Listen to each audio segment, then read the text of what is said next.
मुंबईच्या बाहेर जाऊ, कारण तुमचे एक सहकारी खूप जोरात निवडणूक लढतायत. श्री अजित पवारांनी पिंपरी चिंचवड आणि पुण्याची निवडणूक खूप प्रतिष्ठेची केली. पहिल्यांदा आपण बघतो की मित्रपक्ष तुमच्यावरती अगदी महाभ्रष्ट वगैरे म्हणण्यापर्यंत त्यांची मजल गेली. म्हणजे मजल मी आज जरा माझ्या बाजूनं मागं घेतो शब्द.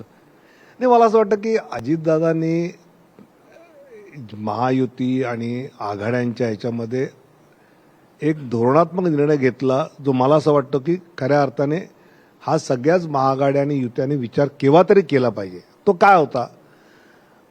आता आम्ही भारतीय जनता पार्टी शिवसेना युती म्हणून वर्षानुवर्ष आम्ही होतो.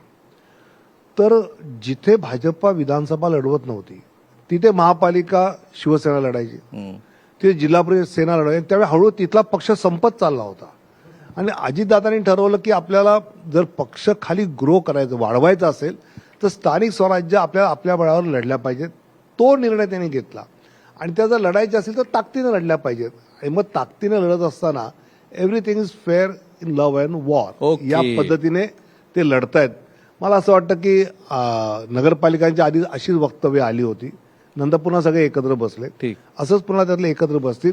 निवडणूक जिंकण्याच्या जिद्दीने सगळे लढतायत आणि ते लढत असताना अशी काही वक्तव्य मी पाहतोय. Sir, thank you so much. तुम्ही एक संदर्भ दिला. युद्धात आणि प्रेमात जे माफ होतं ते आता महानगरपालिका आणि नगरपालिकेच्या निवडणुकीमध्ये पण माफ झाले. जाता ते असं म्हणाले की ही निवडणूक झाल्यानंतर पुन्हा सगळे महायुतीचे घटक पक्ष एकत्रित येतील आणि महाराष्ट्राच्या विकासाचा विचार तसाच त्यांनी माझ्या तोंडाचा शब्द काढून घेतला. मी खरं तर म्हणणार होतो की राष्ट्रवादीला दिलेलं मत हे भाजपला, शिंदेला दिलेलं मत हे भाजपला आणि भाजपला दिलेलं मत मित्रपक्षाला जातं असं जी लोकांना वाटतंय.